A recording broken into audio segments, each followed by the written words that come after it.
After years of watching my cousins get celebrated for every minor milestone, I finally got a promotion that took me 10 years to earn. When I told my family, my aunt said, "That's great, but it's not like you're saving lives." I laughed it off until I found out they threw a surprise party for my cousin getting his learner's permit. I didn't show up. The next week, my uncle called me ungrateful. I just said I stopped competing with people who never saw me to begin with. I'm 35, single, and live in Springfield, Missouri.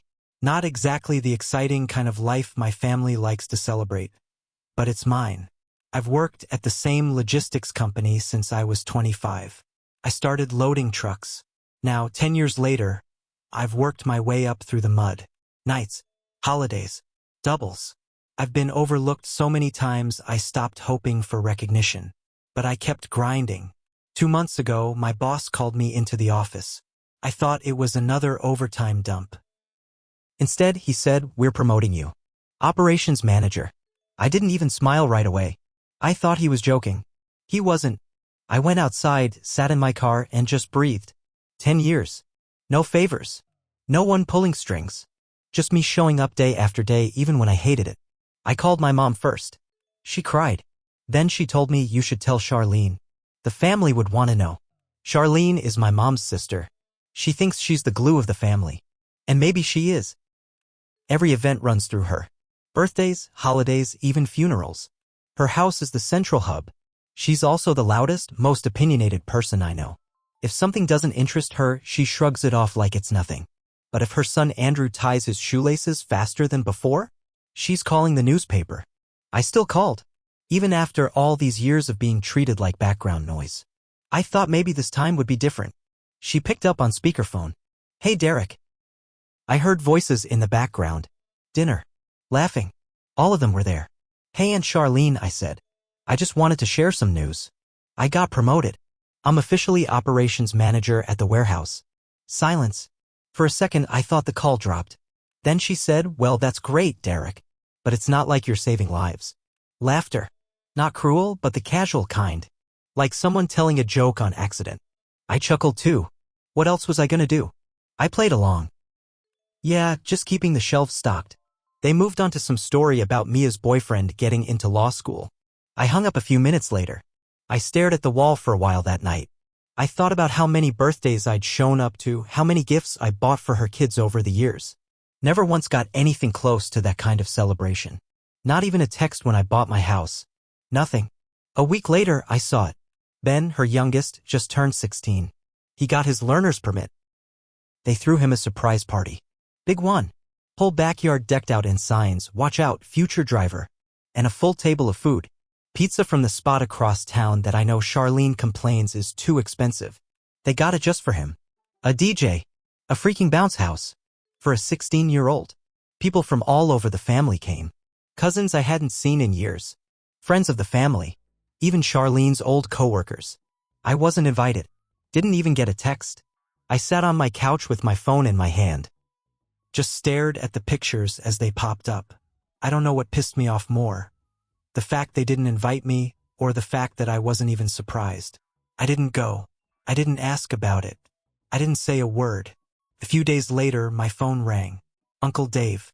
He's the kind that talks like everything he says is common sense. "You know," he said, "your aunt's been real upset. You could have at least dropped by for Ben. The kid looks up to you." I didn't answer. He kept going. "Charlene says you've been distant lately. She tries to keep this family close. But you just act like you're better than everyone. Honestly, it's a little ungrateful." I still didn't yell. Didn't get defensive. I just told him the truth. I stopped competing with people who never saw me to begin with. He paused, then hung up. I figured that was that. But that was just the start. Next thing I know, Mia unfollows me on Instagram. Andrew posts some cryptic garbage about people who think they're special. Charlene stops replying to my mom's texts. It's like they decided I was a threat all of a sudden. But I'd had enough. So I started planning. Not revenge like slashing tires or screaming matches. No. I wanted something that would last. I'd been invisible to them my whole life. Fine. Time to make that my strength. And when the opportunity came, I didn't hesitate. Prompt. Continue the story, add conflicts or story twist, keeping the details sharp and the tone dramatic, use simple words, no ending yet continuing the story with more tension and conflict. It started small. I stopped replying to their texts. I didn't show up to Mia's graduation dinner. I ignored Charlene's invite to the 4th of July cookout. They noticed. People always notice when the quiet one stops showing up. But I wasn't just disappearing, I was watching, listening, and waiting. That's when I found out Charlene's oldest, Andrew, was applying for a job. Not just any job. The same logistics company I worked at. Different branch, same company.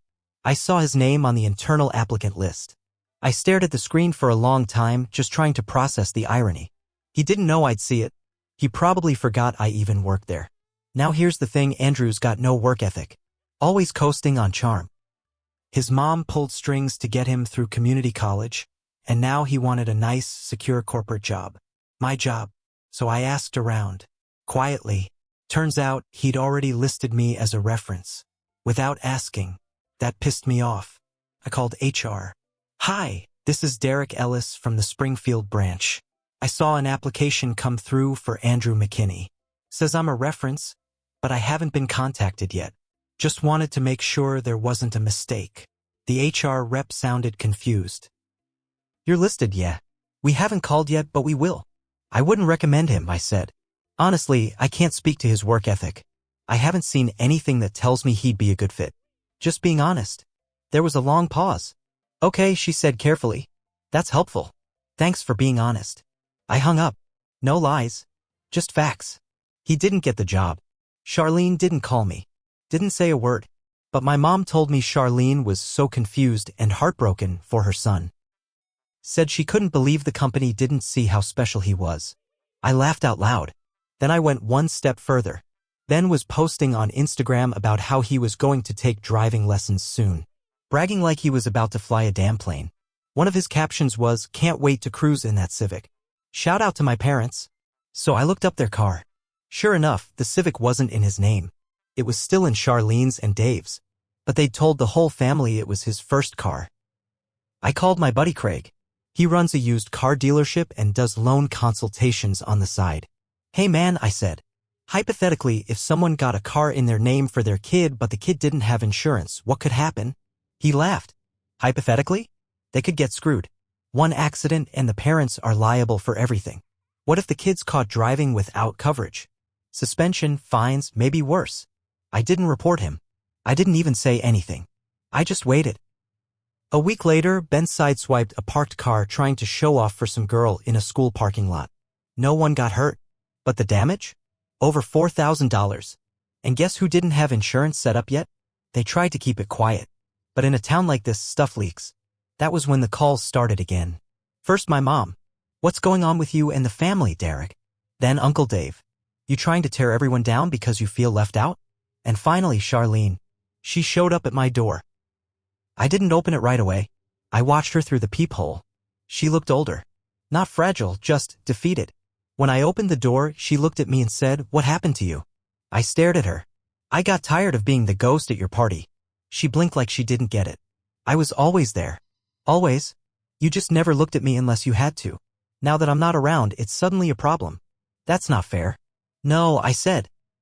What's not fair is watching your whole family throw a party for a learner's permit, while the guy who worked 10 years to build a life doesn't even get a text. That's not fair. She tried to speak, but I cut her off. And before you ask, no, I didn't sabotage Andrew. I told the truth. He used me as a reference without asking. And Ben, that's just karma catching up. You're bitter. No, I said. I'm free. She left. But I knew that wasn't the end. Because people like Charlene don't let go that easy. A few weeks passed. I didn't hear much. No calls. No texts. Just silence. Then, out of nowhere, my supervisor calls me into his office. Hey Derek, he says. Got something weird today. Someone sent in an anonymous complaint. About you. I froze. Anonymous? I asked. He nodded. Said you've been using your position to block job candidates. Specifically ones with personal ties. I knew right away. Charlene. I didn't say it out loud. I didn't have to. My supervisor leaned back in his chair. We looked into it. HR's not pursuing anything. No evidence. But I just wanted you to know. It's floating around now. I thanked him and left. But inside, I was furious. I'd let them go. I'd made peace with being left out. But they weren't done. Charlene had taken it a step further. She wasn't just ignoring me now. She was trying to smear me. I could have just blocked them all, shut them out, disappeared. But now it was war. I started digging. Charlene runs a side business selling handmade soaps and bath kits. It's her creative outlet, and she always boasts that she ships nationwide. Says it keeps her independent. I remembered once she said her stuff was so natural you could eat it. Thought it was a joke. It wasn't. I looked up her website. Real basic stuff, Squarespace template, Venmo payment link, no real legal disclaimers. Then I checked her Etsy. Same setup. Then I checked the state business registry. She wasn't registered. No business license. No sales tax ID. Nothing. Charlene had been running this little bath bomb empire for 4 years under the radar. Probably made good money, too. I didn't report her. Not yet. But I made copies. Screenshots. Archive links. Then I made an anonymous tip to the Missouri Department of Revenue. And to Etsy's compliance department. 2 weeks later, her store was pulled. Then her Facebook Charlene Sense and Suds page disappeared. My mom said she was so stressed she could hardly sleep. But still, she didn't call me. Not once. That's when the second twist hit me. A letter showed up at my door. It was from my cousin Andrew. Handwritten. 3 pages long. In it, he said he knew what I did. He said he figured it out when he saw the job rejection and the HR notes about me being his reference. He apologized for using my name, for being a lazy kid, even for the parties. He said he never realized how much crap I put up with. I was so used to everyone treating me like gold, he wrote. I guess I thought it was normal. I didn't see you getting passed over. That's on me. I sat at my table for a long time with that letter in my hand. Then I flipped the last page over. He left a note, if you want to talk, I'm at Aunt Ruth's every Sunday helping her with her roof. I owe her too. That messed with my head. Because I wasn't expecting it. But I didn't respond. Not yet. The next day, my mom called again. They're saying you're tearing the family apart, she said. No, I said. I'm just letting them see me clearly. For once. But what if this keeps going? It won't, I told her. Because I'm not done yet. I wasn't sure why I held on to Andrew's letter. I could have tossed it. Burned it. But something about his handwriting, the way he wrote, I didn't see you, kept looping in my head. Still, I didn't reach out. I kept moving forward. My plan wasn't done. One thing about Charlene, she lives off appearances. Her whole identity is built on being the perfect mom, the fun aunt, the woman who holds everything together. So when her soap business vanished, she spun it fast. Claimed she was rebranding and scaling up. Even started teasing a relaunch on Instagram under a new name, Suds Revival. But she made a mistake. She reused her product photos. Same labels. Same unlicensed claims. All natural, FDA-approved, cures dry skin. It took me 5 minutes to report her again. This time to the FDA. I sent the screenshots, the website, her product labels. 2 weeks later, her Instagram went dark. And then the final blow hit. Someone from the local paper posted a short online article, local soap seller under investigation for mislabeling products.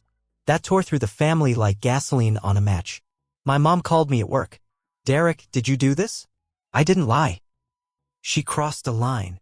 That night, I got a voicemail from Charlene. Not a call, just a voicemail. You've made your point, she said, voice low and shaky. You've turned everyone against me. Congratulations. I hope it was worth it. I saved the voicemail. But the thing that hit hardest wasn't her voice. It was the next twist. A message popped up on Facebook. From Ben. Ben.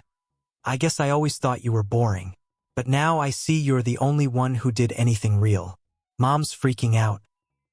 Just wanted to say sorry for being a brat. I looked up your job. It's actually kind of cool. Hope you're okay.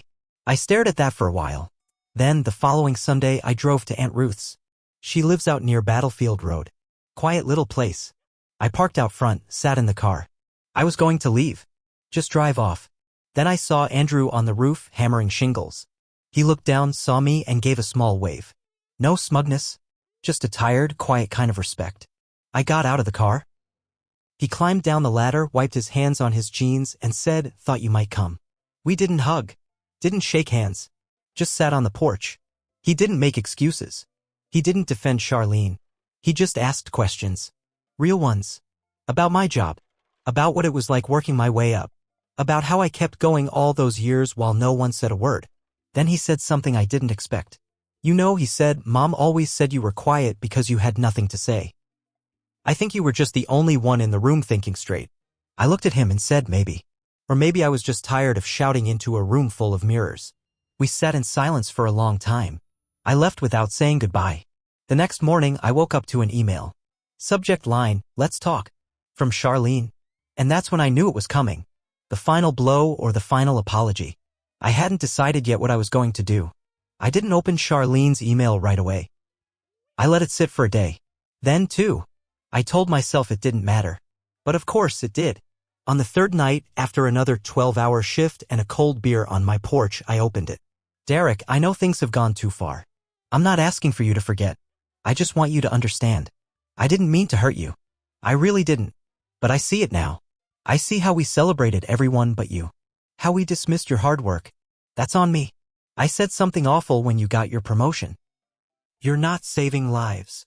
That line won't stop echoing in my head. I hope one day we can sit and talk. I'm sorry. Charlene, I stared at the screen. It was the first time she'd ever said sorry to me for anything in my entire life. But I didn't reply. Instead, I posted something on Facebook. First time in over a year. Just a photo of my work boots on my front steps. Captioned, 10 years. No applause. Just results. It wasn't directed at anyone. But they all saw it. 2 days later, I got an invite in the mail. A formal invitation. Cream-colored envelope, gold trim. Celebration of Derek Ellis, Operations Manager, organized by Andrew McKinney and Ben McKinney, hosted at Aunt Ruth's. I stared at it for a long time. My mom called that evening. They're trying, honey. I think they're really trying. I told her I wasn't sure if I was ready. But I showed up. I didn't go for the food. Or the decorations. I went to see if it was real. The house wasn't packed like Charlene's parties used to be. No DJ. No banners. Just family. A few tables of food. And one small cake with my name on it. Misspelled, of course. Andrew stood up and gave a speech. Short, honest. I used to think Derek was just our quiet cousin. Now I know he's the strongest one in the family. People clapped. Charlene sat at the far end of the yard, her hands folded in her lap. She didn't speak all night. Just watched. When the party started to thin out, she walked over to me. I don't expect forgiveness, she said. I just want you to know I lost a lot these past few months.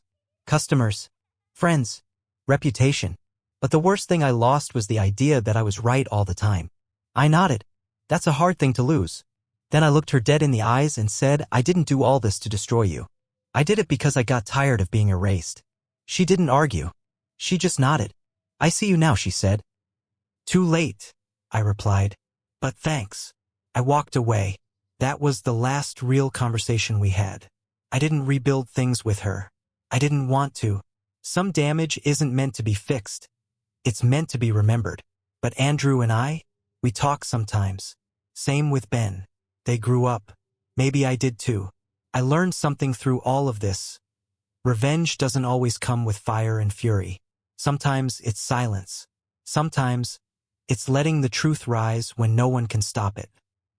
And sometimes it's walking away when they finally see you, because by then it's already too late.